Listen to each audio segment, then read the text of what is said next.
Hello, and welcome to episode 165 of Checkpoint Chat. My name is Alessandro Barbosa. I'm joined, as always, by Matt Figuera.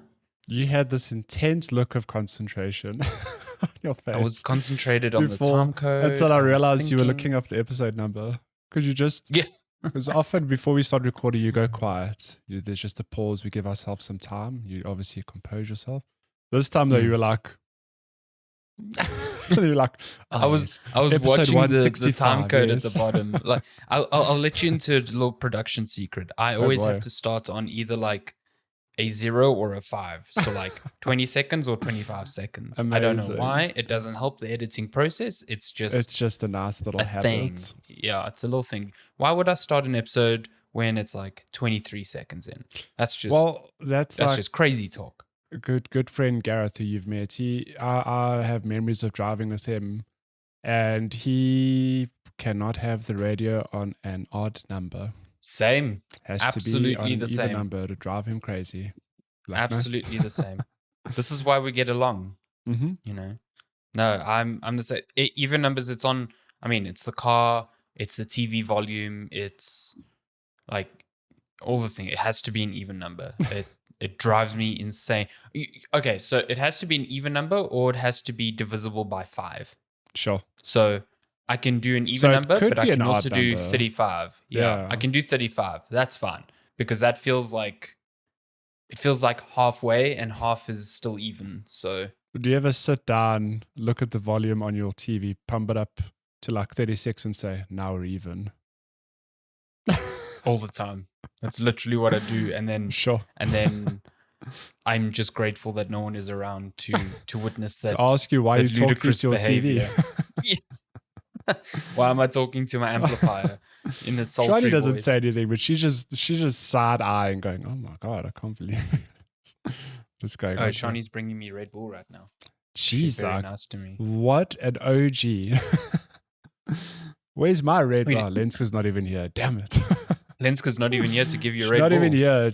But she does give you coffee usually during the recording. She goes off, gets coffee, and then very kindly brings me some coffee back. Coffee is one of those things, like I've always enjoyed coffee. Okay, no spoilers here, but when lockdown hit and we couldn't get takeout coffee, we became very much like, oh man, this sucks. Like, you can't go out and get a coffee now. God damn it. The world is burning, but I can't get my coffee. Burning. No, but you know what I mean? Like little things you take for granted, you just couldn't, like one of the worst things, I couldn't go out running. I had to run around the property. Hashtag never want to do that again. You ran around your garden, I remember. Exactly. It was great. But then, so like at the office, I'll have coffee, no problem, whatever. In fact, we have a nice ritual where every morning we get a coffee before we start working, and like sometime in the afternoon around 3 or 4, we just get up, have a break, go get coffee, speak some shit. It's a good time. But I've never really been a takeout coffee person. Like I enjoy it, but I'm not the person to be like, hey, let's go get coffee. Until lockdown hit, and I was like, man, I really enjoy takeout coffee. Now it's one of those things where working at home, Lenska and I will be sitting down and be like, we could do the coffee. I wonder if Tom's going out at all. If he could bring us coffee on the way back or something.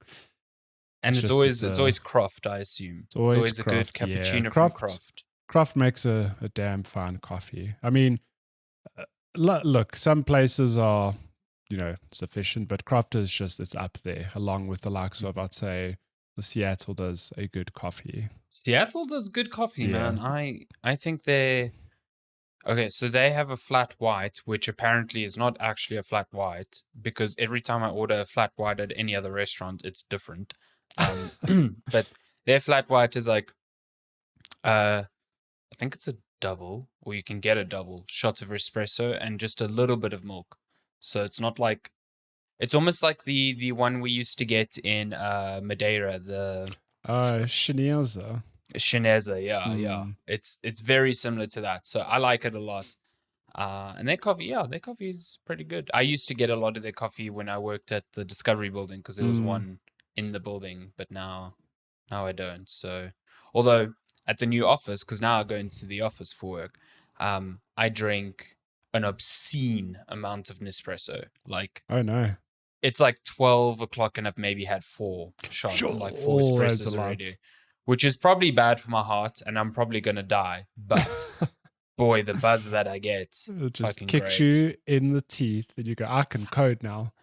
I justified to myself that it's better than an energy drink because it's caffeine and water as opposed to like sugar and like aspartame or something like that. Yeah, I mean, isn't it the thing, like, I don't know how true this is, but I remember hearing or reading way back when, like, Red Bull's got enough caffeine to, rival like 5 cups of coffee or 10 cups of coffee. Oh, I don't know if that's super not true. Yeah. So if I look at this Red Bull right here, it's new cactus flavor. It's pretty good. Sure.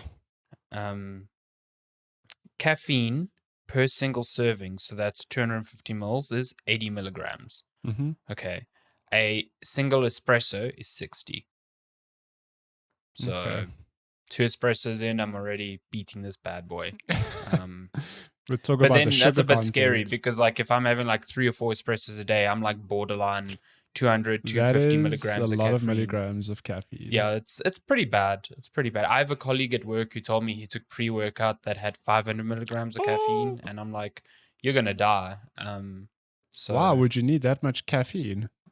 You don't. Did he say it to you like that? No human on earth needs that. Or did he run into the room and power walk on the spot? So I've had 500 milligrams of caffeine. He was just talking about a workout the day before. Oh my God. I just can't. Your poor heart. Your poor heart. He's alive still, so I guess. How do you know he's not an apparition? You turn over to one of your other colleagues like, I can't believe Brandon had 500 milligram, pre-workout drink. Like, Brandon died 5 years ago. He has so much caffeine, his spirit is still going, And then if everyone like edges away from like, he died 5 years ago at the coffee machine. Ooh. Can't believe I love it's one of the good things about being back in the office is just like coffee. I can just get up, like you said, walk to the coffee machine and have like a 5-minute breather, you know what I mean? Yeah. And we get lots of snacks. It's actually really bad. It's hard to say no to snacks when there's like ice creams in the fridge and yogurts and chips and chocolates. And yesterday they brought chocolate croissants to the office. From Forno's sons of bitches. Chocolate croissants. Have you had those? Mm-hmm. Oh, yeah, my office does the same. They're real good. God, they're so good. They are ridiculously good. I'm a convert. Those croissants just I wonder next level. How much of the croissant market Forno's has, because when we were going to the office, I'm pretty sure on Fridays the croissants we got were also from Forno's. I tell you, when they're that good, it doesn't matter. They just the owner of Forno's on a private desert island, living off croissant money. I'm going to be moving near your hood soon. Well, I don't know how close I will be to you, but we'll be in the Brownston area. But you'll still be at home. But I mean, I think next year we'll have a lot of hybrid systems, so I'll probably be going in a couple of times a week. Do you know where in Brownston? It's literally across the road from Google, which is apparently near VW Bryanston. Now, where is that in relation to the campus? So it's not far, but it's further away from the campus. Like, we are not close to the William Nicol turnoff. We are on William Nicol Drive, but not near the actual shit show that there's that turnoff. Yeah. Are you towards Monte Cassino or towards other direction? Oh, so you might not be too far. I think we'll be within like 5 minutes drive of each other. We can do those lunches. Those 5 minutes on William Nicol equal 30 minutes. Yeah, the 2Ks on William Nicol is like half. We could walk to. Yeah, but we'll see. I'm telling you, we could do that. I'm down, but yeah, I'm keen for that. Although the area I work in now is really nice. It's also close to you. It's close to where you live. It's like there's so many cool places around that I'd never heard of. Like, people talk about restaurants called, what was the one that was mentioned the other day? Brian Lara. I've heard. Nice. Isn't Brian Lara in London? No. Yeah. Is it?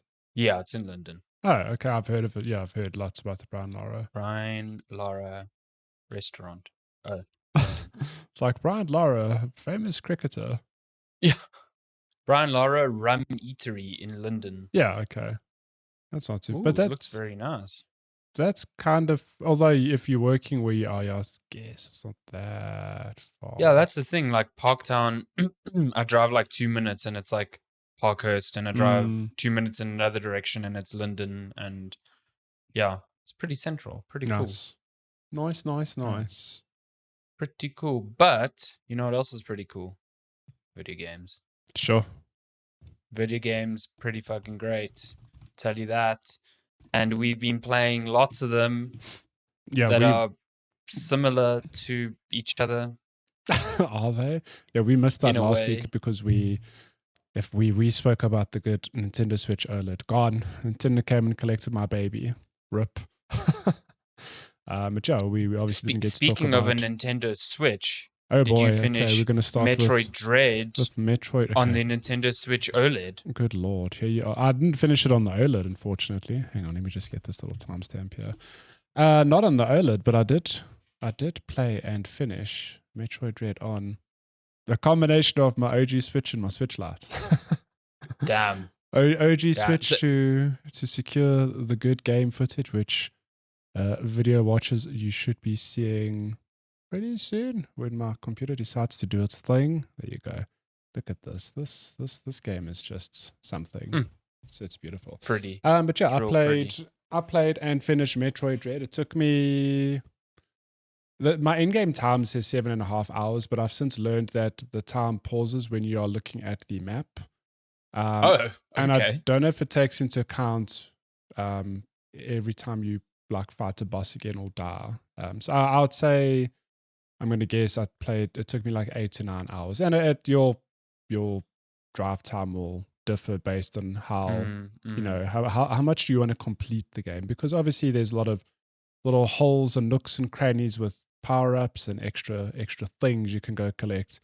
But I mean, you were saying you only had around 30% item completion. Yeah, it was 30 to 35% item completion. That is more because I just wanted to see this game out, and I will be revisiting it in the near future because, spoiler, I really enjoyed Metroid Dread.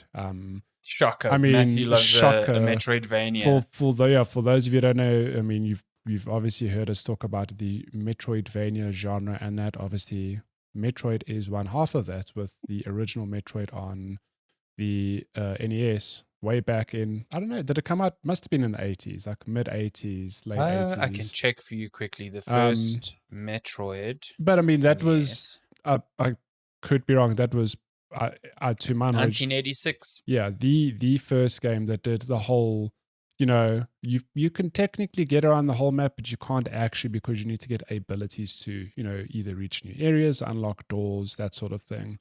You know, it's got the foundation. It was the foundation of that formula. And I think Metroid, you know, like Metroid's an iconic franchise, but it's kind of been absent the last decade or two. Like I could be wrong, but I don't think there's been any standout Metroid games besides maybe, you know, I think the Metroid 2 remake was well received on the 3DS. On 3DS, yeah. But this game, Metroid Dread, is actually a sequel to Metroid Fusion, which came out in 2002. I think it was a long time ago. Yeah, around about then. This is like essentially Metroid 5 in the classic lineage. Yeah. So I mean, this is a game that is long overdue, but I don't know, the studio who did this, they ticked all the boxes and they've put together a phenomenal Metroid title with all the signature things you'd expect, you know, the big sprawling levels, lots of collectibles to get, and just, I don't know, it's got that Metroid flavor of you just got your little pew cannon, which over time you slowly upgrade, you get abilities, you got the good morph ball ability, which you obviously just use to dig deeper into this alien planet that you are exploring. And man, look at that armor. Oh, it's so pretty. Yeah, it looks real good. But I mean, some things that make this game just really stand out to me is that normally, I mean, this particular point could be hit or miss for some people. But normally when you play a Metroidvania, you might, you know, you get a new ability, say, if I want to thumb suck an average, like every hour, an hour and a half, and then you use that to, you know, go back, explore somewhere else, get new parts of the map to, you know, obviously get another ability or thing. Metroid Dread throws you new things like so thick and fast. It's insane how many power-ups you get by the end of the game, where it's literally like you start off with, your good little pew-pew shot and eventually get a power shot, which it eventually turns into something else and something else. And they just come so thick and fast, which it could, like I said, it could be perceived negatively because it doesn't give you time to really appreciate something you've just picked up because it feels like the next upgrade's around the corner. But man, I just reached a point where I was like, how much more stuff can they possibly give me? I feel like I filled out my arsenal, and you just have so many power-ups, you're like overwhelmed. Yeah, they just continue to throw them at you, and it's not a bad thing at all, in my opinion. I mean, and like some of them are just modifiers to existing abilities. Like I mentioned, you've got your normal shot, and then that shot gets modified into something else, which lets you reach other areas. But it just shows how well this game is designed, because my goodness, there's so many like different, kinds of doors and obstacles, but you always sort of like led the right way, and you never feel, I mean, I suppose at the beginning of the game you might feel a bit lost because you're obviously taking in all the systems and that, but it's unreal how these levels are designed coherently, that, when you get a new ability, you pop out somewhere, it's like, oh, like I've just appeared back here. How did they do that? And it's almost happen? Yeah. And not only that, it's almost done in a way where you pop up in a new area and you walk forward. It's like, oh, well, this is where I need to go anyway. And like rinse and repeat that for, all 7 to 10 hours of the game. It's like, how did they design this? It's just unreal how everything just fits. And it's cordoned off accordingly. Like, I'm sure speedrunners will find ways to break the game, but an average gamer, you're going to just play it and be like, damn, this thing just fits together so well. And it's really, really well designed. Like some of the best map design I've seen in a long time. So, and did you feel like, I know I've heard the sentiment that maybe if you're not familiar with Metroid games, you might find the map a bit like perplexing because like, it expects you to shoot at like rocks to reveal like hidden areas and stuff. So did you ever get like really lost? I had maybe 1 or 2 instances where I was like, I don't know where to go. But that being said, like I mentioned earlier, the game is designed in a way that it almost keeps you. It's weird because like a Metroidvania is meant to be about like exploring this big area and figuring out where to go. But this game is so good at like forcing you to stay in a specific area, if I could put it like that, until you figure out how to get out of it. It's like I'm in this pit, for example, and there's no way out except, like I have to shoot this wall and then proceed, whatever. Like that's a dumb example. But when you play the game, you'll see for yourself that you're very much restricted to a certain area. You're not like running back to where you started in the game, for example, going, oh, maybe there's a hidden wall here. It's very much like, no, you're in the right place. You just need to figure out how to get through here. So yeah, look, like I said, it takes some getting used to, but once you figure out the map system and you'll pull it up pretty regularly and be like, oh, I think I need to go there, and that's usually where you need to go. So yeah.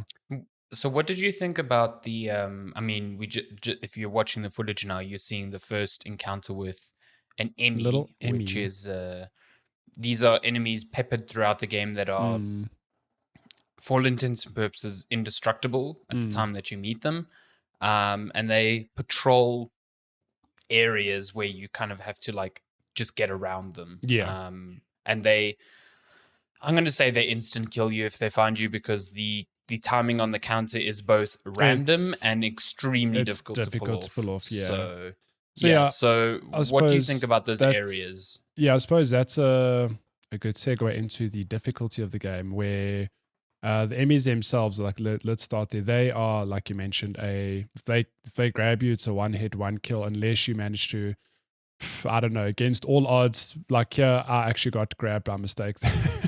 Did not expect that, but no, that's how quick death is. But yeah, if you don't get the counter off, you are dead, and you have to. I mean, you don't lose that much progression. You just start outside the room. But yeah, I think initially when you first encounter them, they are a very scary presence. Because you're figuring the game out, and good lord, there's this robot following you around and you don't know how to get around. But I will say, as the game goes on, like the enemies you encounter, they obviously become more challenging. Like they either have modifiers or different weapons at their disposal to make your life hell. But it becomes a great adrenaline rush. If you are seeing it's a thing of, I need to escape fast. And it doesn't matter where I'm going, as long as I just put distance between me and this Terminator-esque robot that's just stalking me. It's Arnold Schwarzenegger.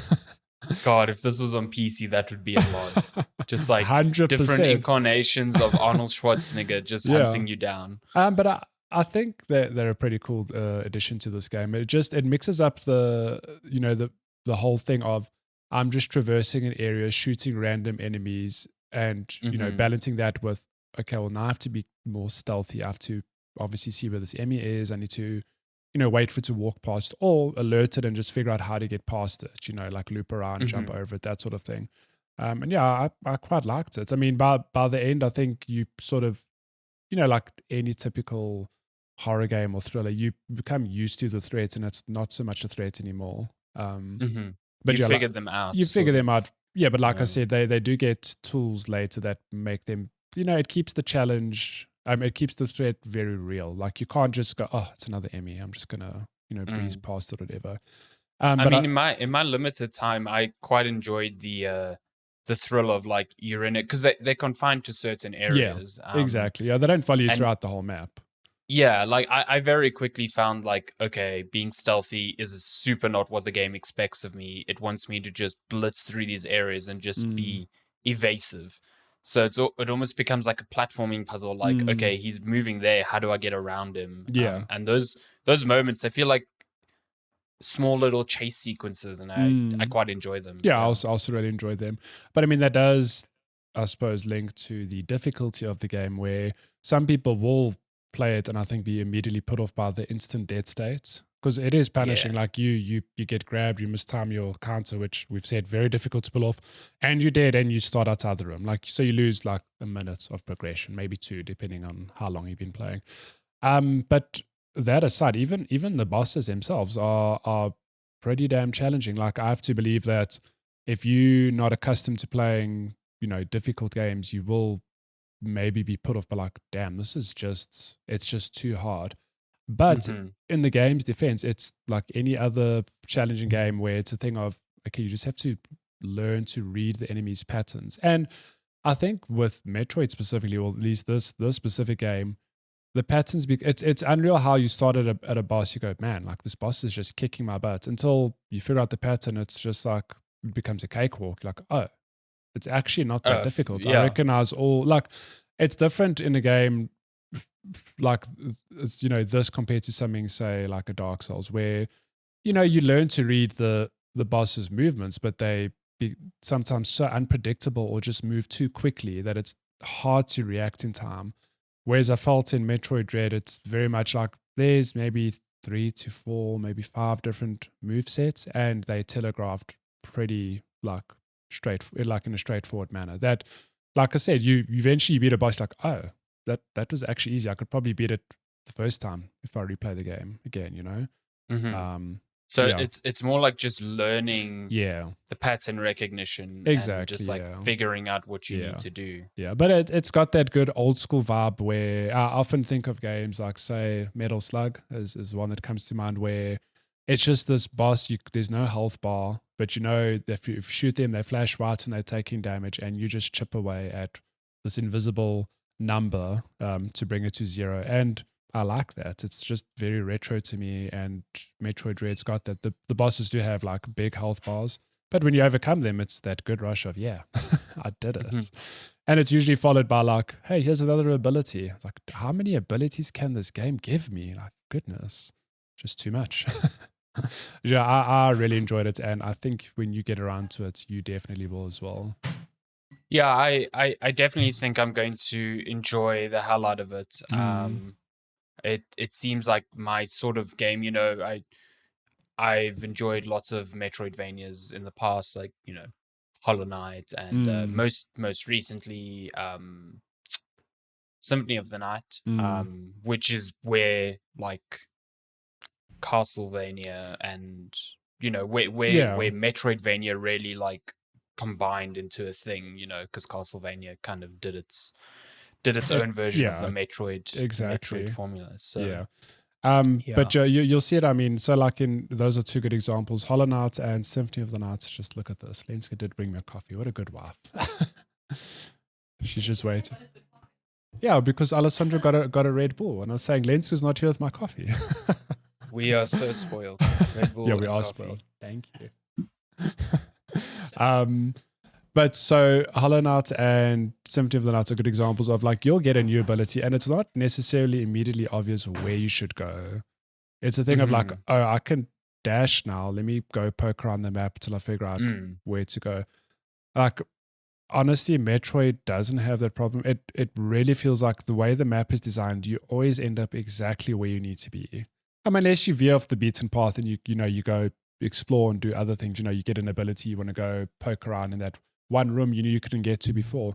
But if you just play in like an almost linear manner, it's unreal how things come together and like everything's just locked off in a way that you'll see when you play it. You'll be like, wow, how did they pull this together? Like I just can't. I do really like the one feature of the map where when you get a new ability, it will highlight, well, you can basically filter all or highlight all the areas where that ability now applies. So you can see exactly on the map, like, oh, cool, these are all the areas I can immediately go and test. And that, maybe people say that takes away from the exploration, but that certainly reduces the amount of frustration, in my view. Like, to have that at a glance is really cool. Yeah. And I appreciate that sort of design. It's like very respectful of your time too. Because in Symphony of the Night, there was nothing like that. And it was Symphony of the Night was interesting because there were moments where I was looking at the map and squinting and looking for little like pathways that maybe hadn't been colored in. Yeah. And, I backtracked a lot in that castle and I appreciated it because like I found things while I was backtracking, but also there were moments of like, where do I go? I just want to what's going on, progress. Like, please. So I guess that's where you see the modern versus the old in terms of design elements. Yeah. But yeah, Metroid Dread. If you've got a Switch, I'd highly recommend it. It is, and it's a beautiful title. Runs so smoothly. It is. Yeah. And yeah, it's just makes me miss the OLED. Rip my baby. It looks so good on the OLED. My God, it really does. But definitely don't miss it if you do have a Switch. Like it's frustrating because it's one of those things where I know it's a good game. I know it's reviewed very well, but when it comes to Game of the Year conversations, I'm like, I just don't know if it has the clout to stand up with. And like maybe it's unfair of me to say that. Maybe it will. But it feels like this is a game that many people sleep on, and it's unfair because it's really, really just so. I mean, that's just been the problem with Metroid all over. Like I was listening to another podcast, and one of the comments that really surprised me was that Metroid has never been big in Japan, which I never knew or never assumed. Yeah, and that's partly why Nintendo just doesn't focus on it, is because like it is not a big franchise in Japan, and Metroid Dread has sold better in Japan, but it's still not like setting the world on fire. Interesting. So I mean that could explain why there's so many gaps between releases, because like it is a very Western focused title only. And even then, it's still got its niche appeal, like we rave about Hollow Knight, but I also don't think Hollow Knight's like sold like fucking millions, you know what I mean? So yeah. But yeah, that is Metroid Dread. Mm-hmm. Good time. Would recommend. It thankfully isn't dreadful. Oh. You know what else isn't dreadful? I'm going to segue myself let that here. Hang there. I'm going to segue myself here. It isn't dreadful. Back for blood. Dread. Blood, sorry. Left for blood. Dread for blood. Back for dead. Back for dead. Let me just get that footage running up as well. Pew pew zombies. My goodness. For life. Zombies for life. Live life. Hang on, where is this? Zombies. Where's this footage? Oh, okay. I'm running out of bad puns to cover your footage hunting. I'm so sorry. This is bad production. Okay. So bad for Back for Blood. The the I guess looter shooter now, almost in a way, but more cooperative zombie game from the creators of Left 4 Dead, Turtle Rock Studios. Yeah. Also creators of Evolve, which, Back Who for knew? Blood. Back for Blood, a good game. Back for Blood, real good. So we both played this in beta, and I think we both came away from the beta going, yeah, that's fun. Mm-hmm. But also like, I don't know if I will pay full price for this, type of thing. Yeah. And then lo and behold, got added to Game Pass on PC Our and Lord Xbox. and Savior Phil Spencer says, bless you all. Here's Blood on Game Pass. You guys deserve a treat this Halloween, so Back for Blood is on the Game Pass. And I you've been playing it. I haven't had the chance to play it. So how does it fare now that it's like the full thing? I think what the beta was misleading about was how long this game is. So I mean, we both played the beta, and we thought this is Act 1. It's about, how long did it take us? Like 2 hours, maybe. It was like 2 or 3 hours. I was still a bit surprised at how much content was in the beta at least. And I was like, wow. So the beta had most of Act 1, but there you'll be surprised to know there are more levels that were obviously left out because, saving for the main Act game. 1. In Act 1. Act 1 is real long. It took, so when I played Act 1 with good friend Brad, it took us no jokes, about 3 hours. And that was just on normal difficulty, not replaying any levels, anything, just making our way through Act 1. So yeah, super long, which is not a bad thing, but just surprising, because if you've played Left 4 Dead 1 or 2, I mean, both games had 4 to 5 campaigns each, and they were about an hour. They were about an hour each, yeah. So you're looking at like 5 to 6 hours to run it from beginning to end. Now, I've still not finished Back for Blood because we are being stubborn. My crew and I, we are playing on veteran difficulty, which is just one up from normal. You being stubborn with the hard difficulty? Never. Okay, but listen, we're playing one up from normal. We are not playing on the hardest difficulty, which honestly, I don't know how people would play it on that difficulty. At least, in my experience, the game on veteran is proving to be a real challenge. So Act 1, we played normal difficulty, no issue. And then paired up with more friends of ours who got the game a bit later, and we are now playing on veteran difficulty. And let me tell you, the bump in challenge, it's huge. My goodness, it's night and day. Like veteran is way more challenging because you take more damage. I imagine, could be wrong, but I think more special infected spawn, which just ramps things up. That's good to me, because I think if you go back to our beta discussion, that was the one thing I was like, it feels like there's very few special enemies spawning. So I'm glad to hear that. You'll see the footage now. This is just me playing single player on normal, and things go south real quick. Just look at how many special effects are spawning. There are 3 I'm counting on screen at the moment. I do love. Wait, there's 4. There we go. This is an area I didn't see in the beta. Yeah. It's like an underground parking lot, and I love the darkness and the glowing eyes of these zombies. Exactly, they look really good. Yeah. So I think what I can tell you is, coming off the beta and going to the main game, is that there's a lot more variety in levels. There's obviously a lot more levels, and this is just one example where you in an underground garage, you have to destroy these nests, and it's real difficult to see what the hell is going on. This game gets the atmosphere right, I feel, because there are times when you are just in broad daylight, but there are moments like this where it's like, oh my God, I can't see anything. I just want to hide in a corner. I don't want to go anywhere. But you're still mowing down thousands of zombies at a time. It's this thing of, the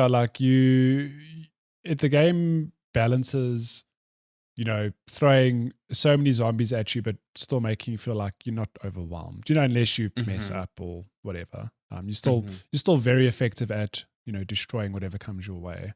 But I think what's so important in that is obviously the card system, which is, I suppose the biggest change over, traditional Left 4 Dead or other games similar to this, where as you play the game, you unlock a resource called supply points, and you use those to buy cards, which you use to build decks. So As I've said, the acts are broken up into smaller levels, and at the end of each of these smaller levels, you get to choose a card from your deck. And these cards are just, buffs for all intents and purposes. So, for example, you could choose a card that makes your reload speed 25% faster. You could choose a card that gives you extra health, or a card that gives you a little bit of health back when you melee kill an enemy. So the idea is that you meant to play this game, several times to grind out enough points to unlock all the cards to then build a deck to, your playstyle. Because you do get specific cards where it's like, this card is for all intents and purposes, a shotgun focused card. And here's another one that complements the shotgun card. Or here's another card that complements the specific character, because each character in this game, there's 8 of them, which I didn't know. I thought there were only going to be 4. But there are 8 characters, and they all have, a perk for themselves and a perk for the team. So the character I'm playing now, Harley, for example, her individual perk is that she takes 10% less damage. And I think for the team, she provides bonus stamina. It's something like 10 or 20% bonus stamina. So the idea is that, it's a nice balance, I imagine it's, sorry for the bad comparison, but like a Destiny of like, you kind of have to build out a squad that complements each other. You want to build out, I'm going to choose Holly with stamina, and someone's going to choose Doc, who's got, some medical proficiency, and someone's going to choose someone else who provides ammo. And then we're obviously going to build decks with different cards that don't overlap, because there are some team buff cards, which I'm not entirely sure if they stack. But yeah, I think that's where the depth comes in the game, and that's where you're going to find a lot of replayability, because like I played Left 4 Dead 1 and 2 lots. Like I've got fond memories of playing both for like hundreds of hours, across just campaign and even the versus mode. And that was just me playing the game because I enjoyed it. There was no real incentive to keep playing. Whereas now it is a thing of like, I want to do some runs, get some supply points, unlock cards, and then mess around with different decks. I think is these supply points kind of how because we played Alien Fire Team Elite. That's the one, which is also like a Left 4 Dead like, but that one had a very clear path of progression where you had an overall like character level, and that determined like your damage output, for example. So higher difficulties were like reserved for higher character levels. Back 4 Blood, as far as I know, after each big act, you lose all the weapons you accrue during that act. And then you essentially restart from scratch. So the only persistent thing is your supply points and your cards. So do you think by getting more cards, that enables you to take on hard difficulties, or can you take on the game's hardest difficulty off the bat and it's just skill based? I mean, I imagine if you're really good, you probably could play the game off the bat, but I think the cards definitely make it a lot easier. Like I don't think the game's tiered off in a way that, that's not like sorry for the bad comparison, like a Hearthstone where it's like you've got common cards and uncommon cards and legendaries. Some cards are like distinctly like game changing. Like, yeah, sure, you get some cards in this game that are better than others, but you'll find that a lot of the more expensive, well, not expensive cards, some of the, the stronger cards usually are balanced off with something else, where it's like, this card, you'll get a card, for example, that'll give you like, I'm thumbsucking this, but say a card that gives you 25% reload speed. But you also get a card that'll give you 40% reload speed at the cost of you take 5 to 10% extra damage. So it's a thing of like, you have to try balance out, well, how good are we as a team? Are we good at like not taking damage? Cool, then I could do with this buff. Or I've seen some guides online where it's a thing of like, okay, you can take the negative effect, but then just balance it out with another card, to get rid of it. So, I don't know if that answers your question, but I feel like the intent of the game is you want to play it to get supply points, to unlock more cards, to have more room to play with, I guess. You can sort of complement your sets with a bigger variety. I guess that's kind of cool, because then because I haven't been playing this week, if I jump in with you, I won't be like behind, you know what I mean? I will have fewer cards. You'll have the basic cards, but like you can still play with us. It's not going to be a thing of it's not like player levels. You know, you haven't unlocked better weapons because weapons are the one thing in the game where they sort of level up as you play the game. You know, you buy attachments or you pick up attachments, whatever.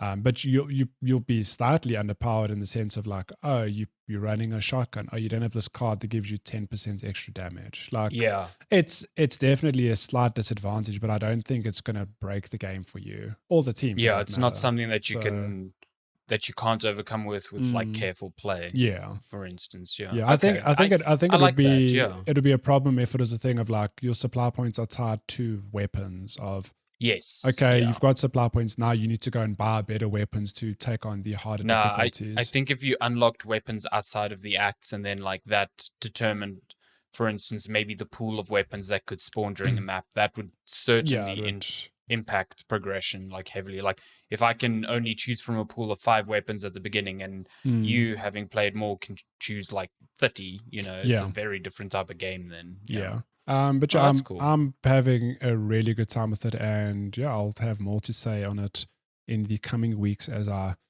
struggle my way through veteran difficulty and potentially nightmare difficulty thereafter. Oh, just on that, the incentive to play in the harder difficulties is that you get more supply points.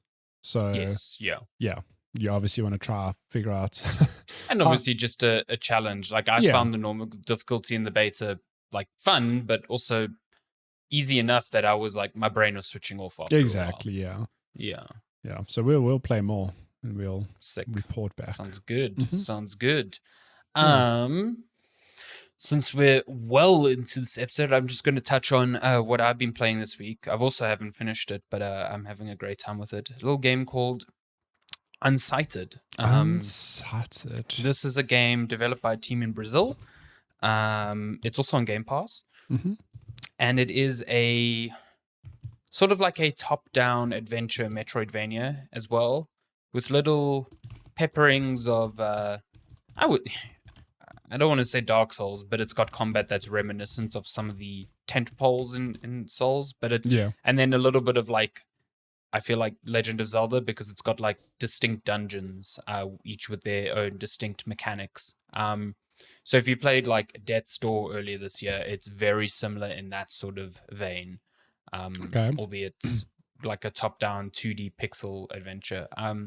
So the premise is you are playing as a race called the automatons, which are robots that humans built that have gained consciousness and like sentience and emotion thanks to this meteor that crashed on Earth. It basically turned them into humans. Okay.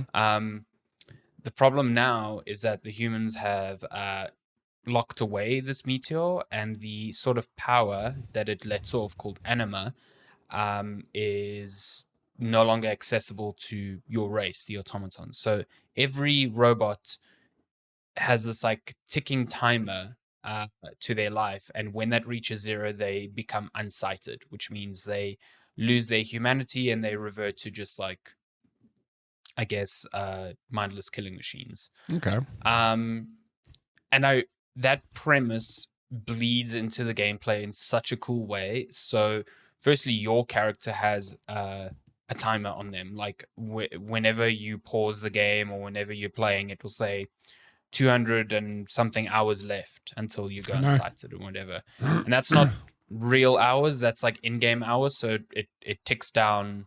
I wouldn't say quickly, but it ticks down faster than normal hours. But that extends also to all the side characters and NPCs you interact with. So whenever you're in a conversation, the NPC will say, 72 hours left or 3,000 hours left, depending on who they are. And throughout your adventure, you find this item called meteor dust, which can add 24 hours to anyone's lifespan, including your own. Because if you go unsighted, you die. It hasn't happened to me yet, and I don't actually know what happens to the game at that point. But yeah. But what's cool is that every now and then you'll get a little notification saying this NPC only has 24 hours left. Think about that, because if they go unsighted, they die. I know. And if they were a merchant or if they were someone that handed out side quests, all of that stuff becomes inaccessible. Wow. Okay. So you've got to like weigh up who you need to keep alive, who you want to keep alive, and also then what favors you want. Because by giving meteor dust to characters, you will increase a relationship meter with them, and that will unlock things like discounts and different side quests and stuff. So you might be like, cool, this NPC is going to die, but honestly, I would be better served by keeping this other one alive because they are going to give me something that is actually useful. You know what I mean? So I love that aspect of the game. It doesn't feel like I'm always worrying about it the time, like a sort of pressure thing. So I don't think people need to be off put by that. It just feels very organic and part of the world you live in. And you come across, I mean, if you explore enough, you come across a lot of like meteor dust. So it doesn't become like a huge issue. Okay. But it's enough of an issue that, you are still thinking about it all the time. Yeah. So yeah, I really like that aspect. The combat is another part which really, really tickles my fancy. It's a stamina-based combat system, so that's where the souls element sort of comes in. So every attack or dodge you make drains down the stamina meter, and when it's fully down, you have to wait a bit of a while for it to recharge. And enemies are ruthless; they will kill you quite quickly.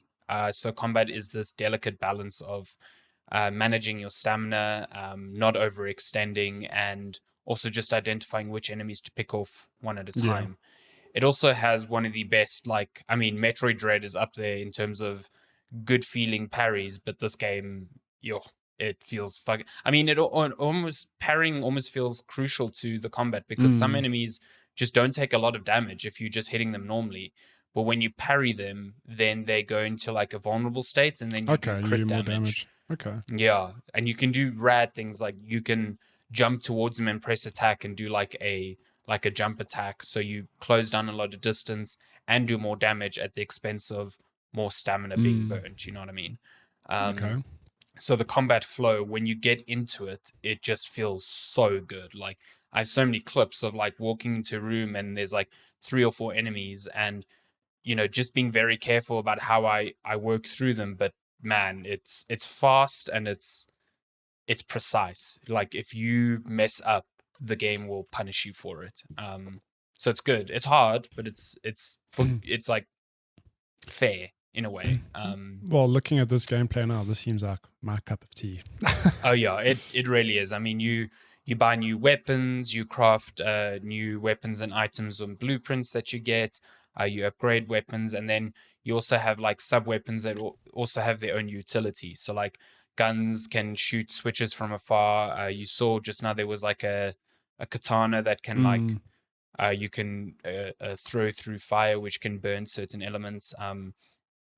So yeah, it's really cool, and all the dungeons are like designed around a new mechanic that you found. So in the first dungeon, I was using that not katana, sorry, it's like almost like a glaive, and using fire to like find new ways around areas. In the second dungeon, I was hitting switches that changed the area I was in from like day to night, which revealed platforms and disappeared ones at other times. So yeah, it's just really good. I think it's a really smartly designed game that borrows all the best elements from other games, but also feels unique in so many different ways. Yeah.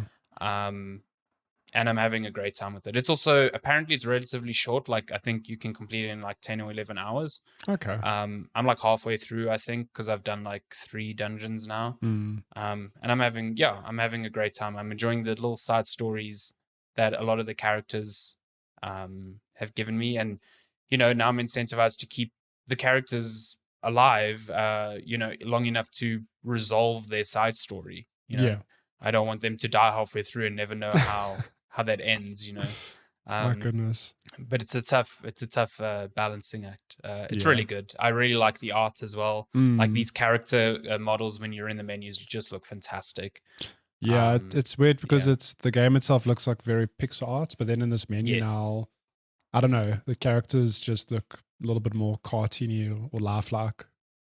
Oh yeah, I'm just looking at the footage now. This chip system. So this is more like a sort of like an upgrade system where you spend money to unlock new chip slots, and then you can, every time you're at a checkpoint, you can equip different chips. Like you can unequip ones and equip them, and more affecting ones will take up more space in your current chip inventory, whatever. So you can really change how your character like works every few minutes, and I feel like that's really fun. That's cool. Like I've often gone in and just unequipped everything and just completely redefined how I want to play. So it's really cool. Oh, the boss battles are phenomenal as well. Just really, really good multi-phase bosses. Swing. Yeah, the boss battles are like highlights of this game. Just seriously good. Nice. So yeah, I would advise. I mean, this, it's on Game Pass, and it's on PC and Xbox Game Pass, and it's also on Switch. Obviously not on Game Pass, but it is on Switch. I think it's great. What? Apparently It's got multiplayer. What? Yeah, I've never tried it. No idea how that works, but yeah, that might be interesting to investigate. Okay. Yeah, it's a great game. I really enjoy it. Yeah. Nice. Also, since it's developed by people in Brazil, some of the character names are Portuguese, which I think is cool. Manuel. Raquel is one of the main characters. Nice. Really good. I love it. Really good. Oh, cool. Cool. Should we bounce to game releases, as in the games that are releasing that you should play? You think the year's over, but it's not. It's still got so much coming out. You thought wrong. Oh, goodness. Where I did gotta my get tab go? There you go. VG24. Gotcha, so we are looking at game fam. releases from today, the 23rd of October, all the way up to October 29th. Fuck, can you believe it? Can you believe it? So October 23rd to October 29th. Okay, so it's basically all the games left for this month. Okay. Big releases this week. Guardians of the Galaxy. That's out. My PC goodness. and the consoles, not on Switch. PCs and the consoles, not you Switch. Sit down. Not you Switch. Although, it is available on the Switch, but via cloud, isn't it? Oh, you are right. You are right. It's okay, Switch. You can come back. Come back. Just bring your internet. That's out. Neither of us have played it. No. I know of people who have played it, and I'm curious. That's all I'm gonna say. Yeah, I'm quite curious to see how it reviews because I've heard things. Yeah, I'm curious. I've heard things that are not what I expected from that game. Put it that way. That's October 26th. Also on October 26th, I actually thought this was out already. Darkest Dungeon 2 is coming out in early access, so that's cool. A lot of people love that first one, so yeah. Also in early access, Forgive Me Father, on PC. Cool. The Unliving, also coming out Steam early access, October 26th. Unliving. Also another name for zombies. We've got the Ridden, we've got Freakers, we've got the Unliving. I mean, nothing beats just traditional zombies. October 28th, Riders Republic, the I guess the ensemble extreme sports game from Ubisoft. That's out on PC, the consoles, not Switch, and Stadia. My goodness. October 28th. Also on October 28th, Wololo 4, also known as Age of Empires 4, coming to PC. My goodness. I missed. Did you play Age of Empires 3? I've never played any of the Age of Empires. I played Age of Empires 2 when I was a kid. And yeah, it's a time. So I'm quite curious to see how a modern day. I mean, because Age of Empires 3 also came out like 45 years ago. Is this a remaster or is it a brand new game? I think Age of Empires 4 is a brand spanking new game. Wow. I'm kind of shocked that Microsoft hasn't been like pushing this harder. I don't know. I don't know. It's an interesting one because it's PC only. So it's like, who pushes it? Microsoft, because Xbox can't, like they can, but it's not on Xbox. You know what I mean? It's on Xbox Game Pass. So if you got a PC, you got Game Pass. can play that day one. Yeah, So it's interesting. It says here on the Wikipedia page, most game mechanics will migrate directly from Age of Empires 2, and the game events are set in the Middle Ages, telling the story about the Norman conquest of England. Yeah, there's like a whole story mode and everything, if I'm not mistaken. Cool. Yeah, Age of Empires. There'll be 8 civilizations available: the English, the Chinese, the Mongols, the Delhi Sultanate, the French, the Abbasid dynasty, the Holy Roman Empire, and the Rus. Never heard of the Rus before. What? Cool. So that's out. Voice of Cards. Yeah, Voice of Cards, the Isle Dragon Roars. There's a lot happening just in that title, I'll tell you that much. The prequel to Heart of the Cards. Yeah. with blue eyes, white dragon. Oh no. PC, PS4, and Switch. My God. Fatal Frame, Maiden of Black Water. That's a horror game, isn't it? Mm-hmm. Yeah, it's funny because I think, isn't Fatal Frame like closely linked to Nintendo, yeah. But it's out on everything. Frame. So I think is that not a remake or a port of an older game? Let's see. Maiden in Black is a survival horror game developed by Koei Tecmo, the 5th main entry in the Fatal Frame series. It was originally published by Nintendo for the Wii U and worldwide. A remaster for 8th and 9th generation consoles and Windows is scheduled to launch this year. So it is a remake of the Wii U game.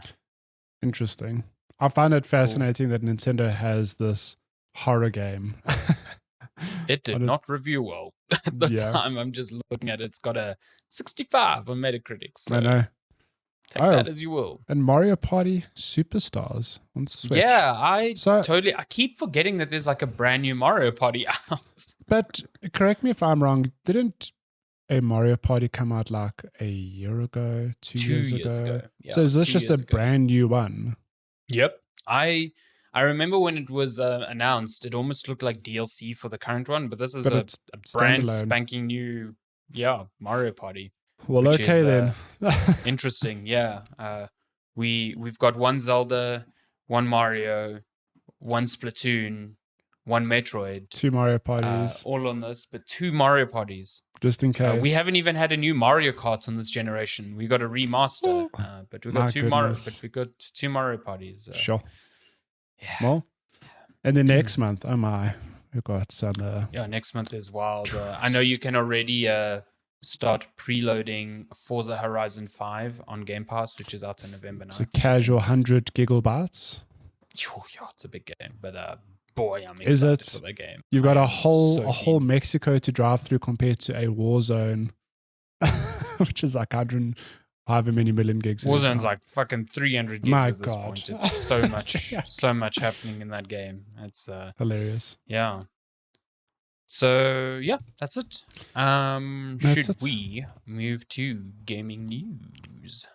Game news. What is priority news this week? There's been bits and pieces, but what do we start with? I guess the big one is the GTA remaster trilogy. GTA remaster trilogy. We spoke about this not a week or two ago, like a couple of weeks ago, because these games were delisted from their respective stores. Hot rumors of a trilogy, and it has finally been confirmed. You have a pack which includes Grand Theft Auto 3, Grand Theft Auto Vice City, and Grand Theft Auto. All you had to do was follow the damn train, CJ Andreas. So, that's good. I've played all of them. San Andreas was great. Like I really enjoyed it, but that mission can go die in a hole. I think everyone who's played it will know exactly which mission I'm talking about. I think I've played all 3 of them, but never, played them. I've always played bits and pieces of them because I never owned a PS2, so I never really had consistent access to these. Yeah, I think I played a bit of Grand Theft Auto 3, but I definitely finished Vice City and San Andreas. I played them both on PC, if I'm not mistaken. I think we've spoken about this at length now, but like I'd be very keen to pick these up on a Switch. Are they coming to Switch? think they are. Actually, no. Yes. Like a Switch to me is one of those things like, yeah, I can dive in, play. I think they are coming play a to little Switch. bit here. But I do worry how these older, like defining open world games hold up on a modern day stage, where if you've never played them before, you might play these and go, these worlds feel kind of empty and it's not really that much to do. But I definitely think it's going to be a nostalgia thing. Like you are playing them because you remember them. Exactly. Yeah. So the part of the enhancements coming to these, because these have actually been ported to like Unreal Engine 4 in entirety. They will have GTA 5 style controls, which I think is great because the control schemes of those games has not aged well. Will they have Snap to cover? Because that was not a thing. I think so. My goodness. The short gameplay trailer doesn't really give an overview of which mechanics are making their way through, but yeah, we'll see. So I think that's pretty cool. The art style differences are so interesting because I'm trying to find. There was a tweet I saw. I think Nibble put. It's weird because it's like it's definitely more defined, but they somehow retain the the weirdness. PS2 polygon weirdness. Here we go. So, I mean, the character, I don't even know his name, but the main character from 3 looks like a Fortnite character. He looks super strange. Sorry, so this is cropped, okay, but this is original PS2 or whatever and modern. So you see, it's like more defined, but still it's still got weird. like that cartoony look. Strange. Like this is Grand Theft Auto 3. Like that's a stock difference. Yeah, it's a huge difference. Audio listeners having the worst time right now. We're looking at old and new, going, wow, they've done some stuff. The weather effects in the newer games look, I mean, really good. But I mean, even then, you look at the car in GTA 3 and it's still like low poly blocky, So I think that's cool because they've skirted the line that so many remakes do now of looking like how your brain remembers them, you know what I mean? Exactly, yeah. So I think that's cool for a, just a nice nostalgic touch there. Yeah. I think it's $60 for all 3. Yeah. It was a bit pricey in my view. It's not bad given that definitive edition, all 3 of them. They're doing a weird thing though. So San Andreas as a standalone is going to be on Game Pass. Yeah. I think Vice City 3 is going to be on PlayStation now. So weird. Okay, but yeah, they're releasing when? November 11th. It's November 11th, So that's cool. That's coming out. November 11th is strange. We've got a GTA remaster, we've got the Skyrim remaster for new consoles, and we've got KOTOR releasing on Switch. Is there another Skyrim remaster? Of course there's a fucking Skyrim remaster. If there's a new platform, Todd Howard is there. He's there. He's waiting. But yeah, mention of Game Pass and PlayStation. Let's just quickly bounce to Among Us finally coming to consoles, which I can't believe this took this long. To be honest, I genuinely thought this had happened already. Yeah, me too. I mean, I think it's available on Switch.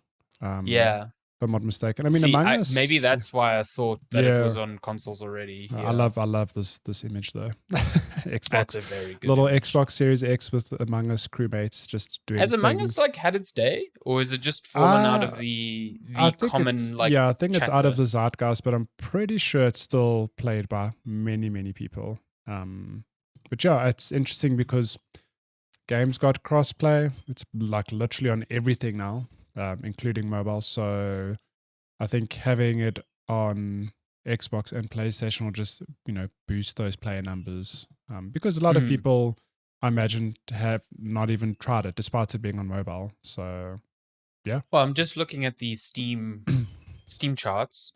Among Us, its 24-hour peak was 11,000. I mean, that's currently still playing is 4,000. Yeah. I mean, that's still a lot given the game's been out for a long time now. It's a far cry from its all-time peak of 500,000. But yeah. But also that's just on Steam as well. Now imagine on all the Steam, obviously. Yeah. Imagine on all. I'm sure a lot of people playing on their phones and stuff like that. So yeah, that's cool. Yeah, that's cool. I'm going to pivot. I've got a logical flow here. Okay, you see this Xbox on the screen. I'm ready. You can now buy it as a fridge. Damn. Look at that. So yeah, this is funny because this Xbox mini fridge, I mean, when the Xbox Series X was first revealed, it became a meme because of its shape. Like, I love the look of the Series X, but the fact that it's like a rectangular box just, lends itself to some really good Photoshop. And one of those jokes was, the Xbox Series X looks kind of like a fridge. And that meme has now become a reality. Ridiculous. I love how they basically took the original Xbox Series X reveal trailer and just like did the same thing, but then at the end the Xbox is a fridge. But it says the world's most powerful, and you're like, oh, what is it? And it says mini fridge. leaves the competition cold. Oh my god. But I love how self-aware it is, because this is somebody who pitched an idea of like, hey guys, this fridge Xbox meme is it's popular. Why don't we just see this through? And this leads us to this article. The Xbox Series X fridge has sold out immediately, gets review bombed, and has attracted a huge Imagine review bombing a fridge. Like, come on, man. I can't believe it. But what are you doing with your life? Some marketing exec is smiling to the bank right now, thinking this really was just a dumb idea that has been turned into a full product that is now just sold out. Yeah. I want one. I wouldn't say no. I mean, they are going to be produced, like mass produced. I think this is just like the initial run. It's the initial run. Yeah. This isn't a collector's item, it's not going to be a limited release. But yeah, I think in the States, it's only selling at Target. So it's only like one retailer. I think it is in a bunch of other regions. And I know Aaron Greenberg of Microsoft said that they want to bring it to more regions. Hope that means here, because it's like $100 fridge, which is not bad. For a little mini fridge, yeah. Yeah, I'd fucking put that in like my office or something and just smash some. Throw your actual Xbox out the window. You're only allowed to put Mountain Dew in there. It's the only drink you're allowed to put in there. I love how there's no brand affinity. It's just a green and black drink, but we all know Mountain Dew. We all know it's Mountain Dew. Yeah. We all know. Apparently it's got a USB port on it as well, so you can like charge your controller. When are they announcing the Skyrim port? Oh, dude. Yeah, you can play Skyrim on your Xbox fridge. It will happen. You've got your Fuss Radar mode, which makes everything very cold. Wow. What news are you jumping to? What's your next logical flow? I'm waiting. Well, we've got the fridge. It's what mini fridges are great for. Cooling drinks. What do you drink? What's the best time to have a drink? When you watch a movie. That's right. The world premiere of the Uncharted movie. The movie trailer. This movie that's been in like development hell for like 10 years. Yeah, now sorry. This newsfeed PlayStation's blog doesn't crop so nicely on our setup here. I'm sorry. So you're getting half text here, but this is the most important bit here. I'm going to make it nice and big. Oh, I need to put the volume down. And we're just gonna have the trailer running in the background here. So video viewers are getting some premium Uncharted footage. Audio listeners, imagine you're watching Uncharted the movie, but it's the trailer. So this movie has gone through so many iterations that initially Mark Wahlberg was meant to be Nathan Drake, and now Mark Wahlberg is Sully. They just aged him up a bit. Tom Holland is Nathan Drake. And Tom Holland still looks like a child, so it's very hard for me to see Nathan Drake in him. You know what I mean? It's such a weird thing, because if you've watched a trailer and you've played the Uncharted games, you'll notice a lot of parallels between Uncharted 3 and Uncharted 4. Like Uncharted 4 specifically is like the latest Uncharted, but also it's got, echoes of an origin story because it touches back on Nathan Drake's past. But I don't know, it feels like they've just taken elements from all the games and just thrown them into one movie, which I find very weird. They have quite literally taken all the set pieces from all the games and smushed them into one. Like the area where you meet Chloe there reminds me a lot of Uncharted 2. You've got Nathan's brother mentioned, which was Uncharted 4. But even Nathan's brother, I'm like, well, I'm pretty sure you're going to see him in the movie. Who's playing his brother? Have they confirmed that?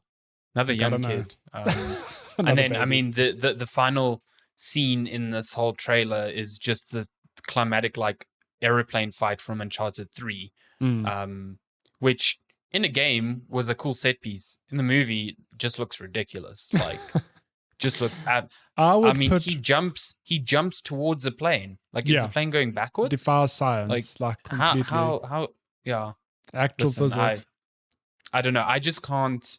The casting to me feels so off. I can't get behind Tom Holland as Nathan Drake. Can we just talk about even Mark Wahlberg as Sully? Like, Mark Wahlberg as Sully, I can buy that. Okay, hear me out. I can buy that. But why does he not have the mustache? Yeah. Like, that is just... He just looks like Mark Wahlberg. It's an actual crime against... Oh my gosh, sorry, wrong news scene. The casting for Chloe seems very good, though. Yeah. She sounds like Chloe. She looks like Chloe. I think that's solid, but I just can't get behind the Tom Holland. I can't. It just he looks like a baby version of Nathan Drake. And but that's why I'm a bit torn. Like, look, I don't expect the movie to be fantastic, but I imagine it's going to be like good popcorn fun, which I'm fine. Like, I'm not a difficult person to please with the movie. Like, I enjoy a variety of things, but it's just a weird thing to me how, given Uncharted's got a rich history. It's been around for more than a decade. I don't know when the first one came out on PS3. Surely it's more than a decade. Like, surely you would start off like, here's the entry point to what could be a franchise. Like, this is Nathan Drake and this is Sully. But it feels like they've taken everything and just squishing it into this movie, which could be a good or bad thing. It means, like, if they make a second one, they just dive into untold stories. I don't know. I wouldn't, like, the way I feel, I wouldn't be surprised if in the movie we see the iconic train sequence from Uncharted 2. Like, it's if you're throwing everything in the kitchen sink, how would you not have that? So it's definitely going to be there. Yeah, and that just makes me wonder, like, are they really just pushing this out to be like, hey, remember all these 4 games? Fuck, they were cool, right? Like, I don't know. I don't have much faith in this. Like, Sony's game to movie stuff, like, I really thought they were gonna hit a winner when they announced, like, Ratchet and Clank as an animated movie, and that just sucked. Like, that really sucked. So yeah, I don't know. I don't have much faith in this, to be honest. So. Man, so you know what you need to recover from that story? Tell me. That's right. You need some chocolate. Ooh, some haunted chocolate, spooky chocolate. You guys like Stardew Valley? Not really. What? Stardew Valley, good time. I put a good 30, 40 hours into it. And that's baby numbers, if I'm being honest, because people put hundreds, if not thousands of hours into this game. But Concerned Ape, aka Eric Barone, the creator, is making a new game finally called Haunted Chocolatier, which... Concerned Apes Haunted Chocolatier. I think the elevator pitch is you run a chocolate store in a haunted mansion, which seems so cool. I like that. I was immediately sold by the premise. Like, you know what it reminds me of? There's a game that came out a while back called Moonlighter. Where you ran like a weapons store, and at night you had to go into dungeons to defeat monsters to stock up your weapons store with new weapons. So this reminds me of that, because it looks like you go out into this, like, I don't know, this other world and fight enemies to get stuff, ingredients to make your chocolate. Like, look at these green blobs you're just hitting with a stick, and these crows. This game, very much in terms of style, Stardew Valley. Very Stardew. But Stardew didn't have combat like this, so this is... No, Stardew had some combat. I mean, you could explore the mines.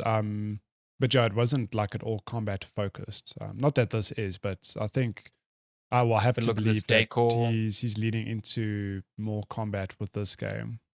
Given looks like you host a store with chocolate. Look, Stardew Valley is just a good wholesome time, so I expect the same from this. Lots of character interactions here. Very good character portraits. I think they look great. Yeah, this is cool. No release date or release window. It just says in development. So who knows? But yeah, that's cool. I mean, Stardew Valley really rocked the world when it came out. Made by one person. Supported it. He supported it so well over time. So yeah, this is cool.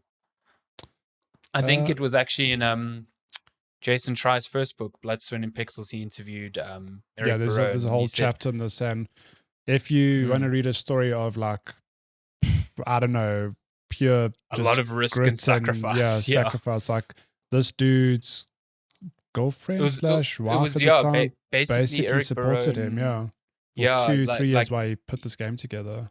Him and his girlfriend really felt like Harvest Moon wasn't satisfying their Harvest Moonness craving. And so he set out to make a game, and she supported them throughout that entire process, which is a sacrifice on both of their parts. To be clear, when he set out to make a game, he literally did everything. He had never made a game. Yeah. He's a one-man a one-man circus who just does every damn act. I'm still amazed that he's done the art, the music, everything. It's insane. But I think why the game worked was both of them knew what they wanted from a new type of game like this, and they're like, let's make the game we would love to play. And it turns out that a lot of people felt the same as them. You know what I mean? Yeah. So so I do know in that chapter he said that he wants his next game to only take 2 years, and that was in 2016. So Stardew just sucked this man's life up. And some quick pieces of news before we end. Microsoft has sorry, I've got to segue into this. You need space to store that new chocolatier game. Here you go. Microsoft has announced larger Xbox storage. But chat expensive. Also with Seagate.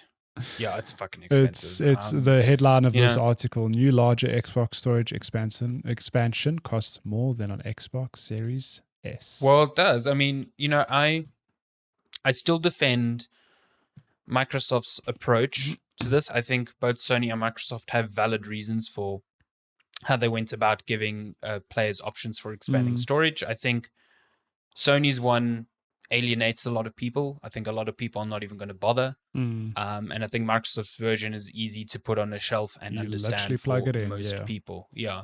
And genuinely, like, I got one and I literally just plugged it in. The Xbox, like, hey, cool, done, like, sorted. It's one of the most painless things ever. And the price for the 1 terabyte version was not terrible. It's like $230, which, yes, you can get much faster storage that you can pop in your PS5 for $180, $190. I get it. But the ease of use here and the format, make it worthwhile. The 2 terabyte price here makes no fucking sense $400 to me. It is $400, which is, at least $50 more than any competing drive in that capacity range and speed. So it's just a huge surge in price to me. I don't think it's worth it. I think if you're buying, listen, people can buy what they want, but I think $400 for that is just crazy. It's an obscene amount of money for, and it does nothing but make Sony's approach look better, in my view. I'm still of the opinion, and I don't think I'm alone in this, but I'm of the opinion that internet speeds are fast enough that storage space almost feels obsolete to me.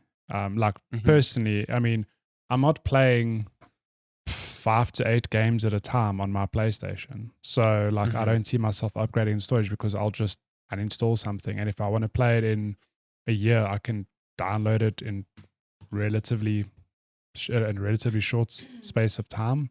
I mean, and this is in South Africa. Like, you got way faster speeds overseas that you could download.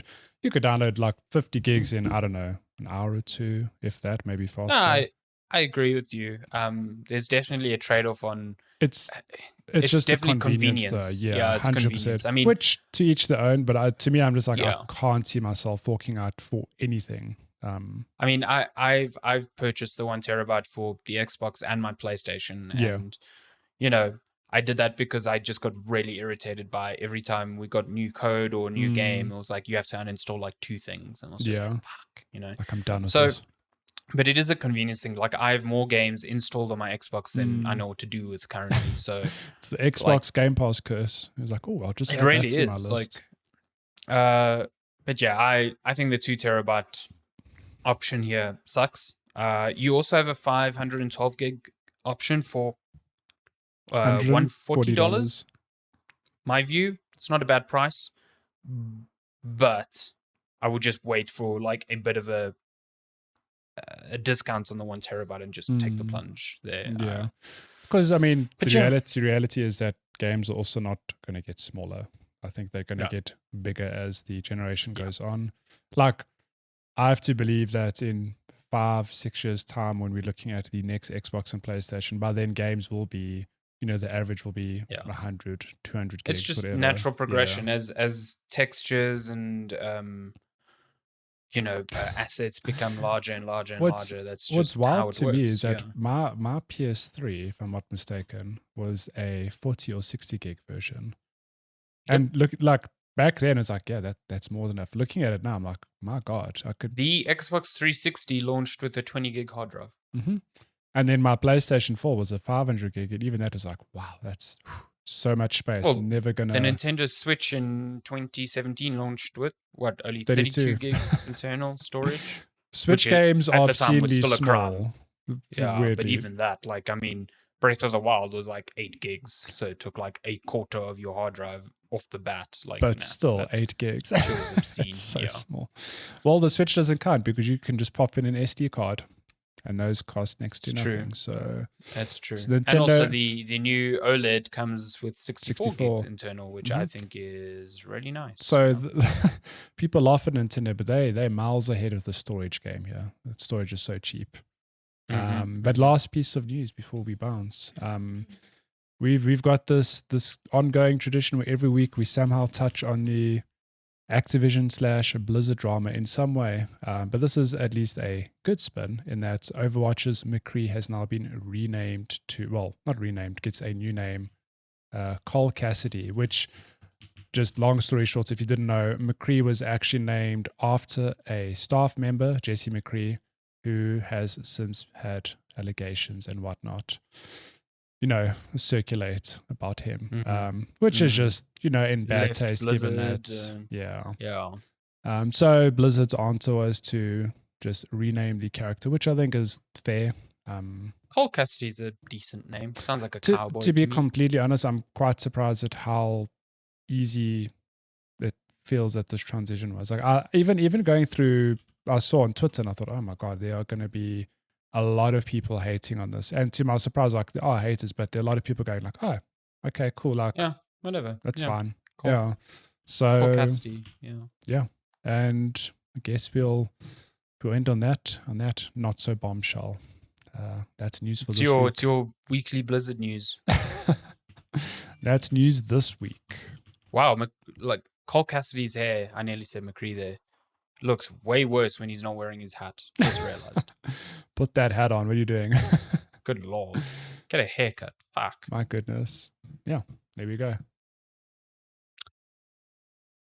So questions. Now, we're getting to the questions and answer parts of the podcast. If you want to send us questions, you can email us checkpointchatpodcast@gmail.com. That is checkpointchatpodcast@gmail.com.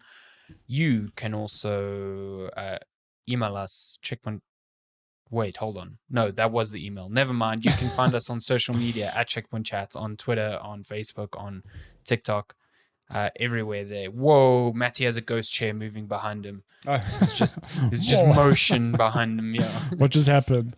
We have a question from Cello ZA. Who would have thunk? This is actually a really good question.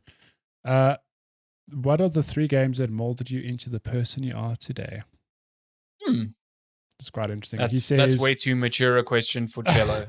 He says it's a ghostwriter. Mine would be RuneScape, Team Fortress 2, and Dota 2. Yeah, RuneScape. What is RuneScape? I know the name. RuneScape's old. RuneScape is real old. Is it a... If I'm not mistaken, they announced like a sequel to RuneScape recently, or one came out. MMORPG. What?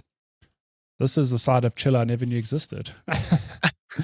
So RuneScape launched in... It's like the blueprint for what. Oh my God, God, 2001. Became. Yeah, this is Baby Chilla. This is Baby Chilla playing Baby Chilla. Playing some online games with his mates. But yeah, the Team Fortress 2 and Dota 2, I completely see that's. I met Chilla via Team Fortress 2 and played a lot of Dota 2 with the same person all these years later. This is what I was thinking of. So It was originally released in 2001. It was a game built with the Java programming language, originally just running in browser. Fuck me. My goodness. But was largely replaced by a standalone C++ client in 2016. That's what I was thinking of. The game has had over 200 million accounts created and is recognized by the Guinness World Records as the world's largest and most updated free MMORPG. Really? Over and above World of Warcraft? Free. Yeah, but still. Oh, and RuneScape was released on Steam on October 14th, 2020. That's probably what I was thinking of. Yeah. Okay. Well, Chiller should relive his glory days. Download RuneScape. Yeah. But what 3 games molded you into the person you are today? It's interesting. That's hard because it's not necessarily your 3 favorite games. It's the ones that... I think to me it's more games you played in your childhood that stand out. So I can give one off the top of my head is Quake 2. That was a game. I mean, I'd obviously played a bunch of games before then, but at the time we got like a new PC, and I think my brother or one of his friends gave us Quake 2, and I played that game way too many times. I mean, that I would argue is maybe where my love for first-person shooters like actually started. Like I played Wolfenstein and Doom and that, but I think Quake 2 was just like this whole new, like, oh my God, it's a whole 3D game with environments and different levels, it's dialogue, there's different weapons. And then, I mean, I won't put this on my list, but that's followed by the likes of the original Half-Life, which had an actual story. It was like, whoa, what is this? It's like, oh my God, first-person shooters can like actual dialogue. Be story games, yeah. Yeah. So I put forward Quake 2 as my number 1 pick. But you have to choose 3. I know. I'm still thinking. Oh, okay. Probably the first one I would think of is definitely Crash Bandicoot. I never owned consoles as a kid. Well, at least early in my life. So a lot of my time was spent at a friend's house where that sort of like fostered my love for games. I would spend weekends at friends and not at home just so I could play games. And I think the very first PS1 game I played was Crash Team Racing, actually. Oh, nice. But it was really on a trip. I remember we went on a work trip. My dad used to go to Germany a lot. And we joined him one year and had a video store there. We rented a PS1 for the time that we were there. And we got Crash Bandicoot 3 with it. And I played all of Crash Bandicoot 3. That is a good Crash. And yeah, that game, I mean, I've played it so many times since, but that is the like single game, the sort of moment that I'm like, this is, well, you know, I didn't realize at the time, but looking back, I'm like, that was the flashpoint in my life, that this is something that's going to be important for the rest of my life. So yeah, definitely that. Well, hard cut to me on the PlayStation 1. I played a lot of things on the PlayStation 1, but a big shocker, Final Fantasy 7. That's another title. My brother doesn't, I'm sure he knows this, but he's a big influence or big reason why I'm a gamer, because being a lot older than me, he was the one to, you know, bring forth the games into my life. I was just a baby. I didn't know anything about this stuff. But again, Final Fantasy 7, I think he bought it. And it was a thing of like, I think we just both knew it was this big game that everyone was talking about. And it's such a weird thing because I remember being very young. I mean, 97. I don't think we got it on launch, but I was maybe 9, 10, 11. But just the fact that I was having to read through this game and explore, and there's this whole combat system, and I managed to finish that game, like no walkthroughs, anything. I just think it shows how that's impressive, how it consumed me. I love that game. So having Final Fantasy 7 remake last year was like a chef's kiss of like, wow, this is just as good as I remember it being when I was a kid. That's really cool though, because it's not, like I said, it's not an easy game to comprehend. To be fair, I think a lot of people played and finished games when they're younger, whereas an adult, you're like, how? And the answer is you just had the time. You just had that's also true. You banged your head against it till just pour into games. I mean, I've since played like one example that comes to mind is also Abe's Odyssey on PlayStation 1. That game is very challenging. Like I replayed it many years later and I died a lot. I was like, how did I ever finish this as a kid? And the same goes for I'm going down the rabbit hole here. The likes of the original Contra, which is another game I could arguably put forward. That game is brutal. Like horrifically brutal. And I did finish that as a kid because I just had the time to be like, oh, I know, I've learned the patterns now. I know how the levels work. My second pick, Final Fantasy VII.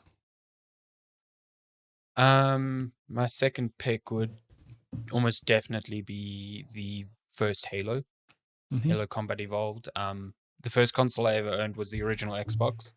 And funnily enough, I had a friend at school who got one as well. Like, what are the fucking odds, considering it wasn't sold yet? Yeah, that is actually an anomaly. How? kind of strange, yeah.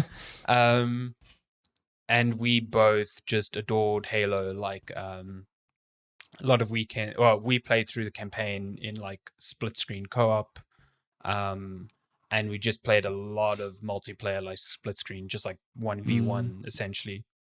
I played so much Halo Combat Evolved. Like that game is just, and that's partly why I'm like biased when it comes to the series, because I just think it's so cool. I think it's such a cool, like Halo 3 was like a release I looked forward to with bated breath. Like when I got that collector's edition and stuff, like it was such a cool moment. So yeah, I'm super stoked for Infinite, but I still regularly replay the first one because I think it's still a pretty fucking fantastic game. Yeah, it's really, really fun. That Master Chief Collection, that's definitely up there. Remastered and original textures. Still looks good. Still looks good. Still some of the best. I don't know, just some of the best like combat freedom and design. And just like a cool fucking atmosphere. I love it, yeah. Would you say that the combat evolved? Certainly has evolved since then. Like, Master Chief can sprint. It's really fun now. Amazing. You play those games now and they just feel a bit slow because you're just walking at the same... Well, I guess Half-Life is the same. You're just walking at the same pace. Yeah, at Half-Life 2, they added the sprint at least. Thank the Lord. My third game, it will come as no shock that I need a platformer, and of course, the first 3 Mario games are there. Like I mean, I've obviously played all 3 of them, but I have vivid memories of playing number 2, weirdly enough, which is not at all a traditional Mario game, because it's but 3 specifically was just a good time. Lots of inspiration for what followed. I think a lot of Mario games take inspiration from number 3 in terms of there's different biomes, there's different power-ups, and it's just a fantastic platformer, which to this day I still love me a good platformer. No shock there, and I'm pretty sure it's because of Mario. So yeah, I've never played any of those games. Shut your whole mouth. I need to. I've never played 3 or World to completion. Like I want to. World, weirdly enough, is the one that I never played either. Is it? Okay. I've started up on Switch and gone, this is the one that everyone says is like the definitive Mario. Like it's either Mario 3 or World is like people will. Thing, yeah. But World is the one I've also just never gotten around to playing, and I really should. Huge fan of World's art style, to be honest. Like it's weird. It's strange. I've played more of World in Super Mario Maker 2 than I have of actual World. The music in World is really good though. I think it's fun. So, yeah. My third one isn't necessarily a super old game. What might be by today's standards. It's like a decade old now. But Portal and Portal 2. Oh yeah. Specifically Portal 2. Which that's I need the to game, replay at some point.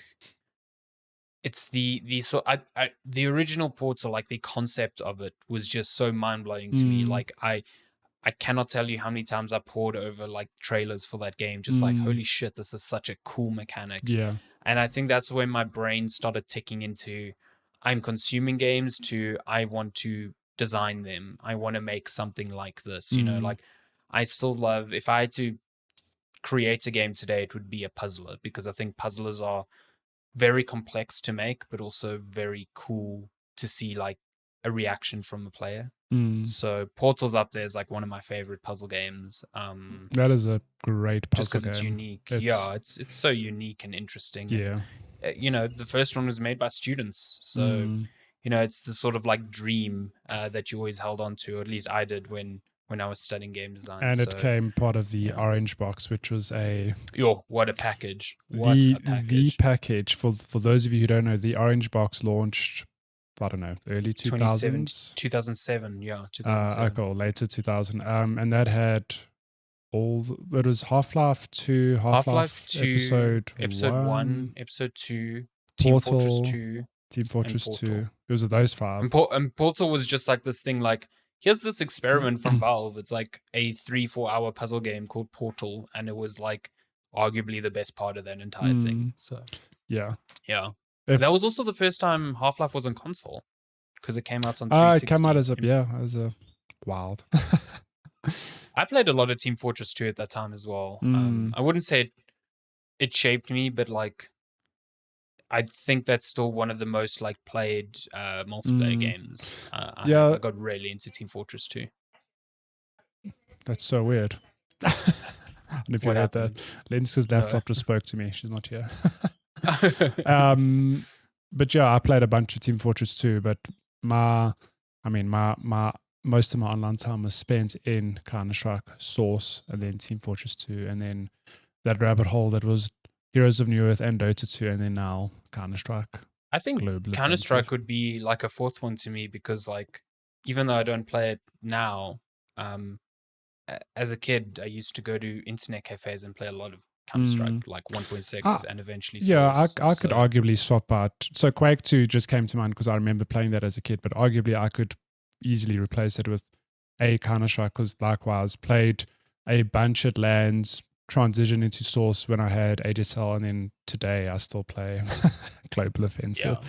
Damn that game. Good. It's too good. Good time. It's too good. It's really good. I mean, I loved playing Rats. The Rats map, the Rat in maps, 1.6 was real good. Yeah, I really enjoyed that. Do they still have Rats in Global Offensive? I have to believe they do, but I've never played them myself. I guess it's not a super popular map. It's just no, but I imagine a novel thing. Yeah, but I imagine there are people who play them. So I liked hitting the sponge on the floor and bouncing up in the air. It was a real fun time. It was just, I think being kids, it was just fun to be like, oh, I'm so little. You're like, oh, everything's big. Oh, Honey, So I Shrunk big. the Kids, pew pew version. So. Exactly. So yeah, that is all the questions. Thank you for that question, Cello. It was a goodie. Thank you for that extended question. If you want to send us questions like that, you can also email us, checkpointchatpodcast@gmail.com. You can also message us on social platforms at checkpointchat, on Twitter, on Facebook, on TikTok, on Instagram, anywhere, anytime. All of the places. Yeah, all of the places. And that's been episode 165 of Checkpoint Chat. As always, thank you so much for listening. Couldn't do this without you. Except for Cello, we could definitely do this without you. Nah, kid, I love Cello. He's a good guy. No, he's a good dude. Sometimes. He's a good dude, yeah. Sometimes. My goodness. Thank you so much for listening, and we will see you next week. Mm-hmm. Okay, bye. Bye.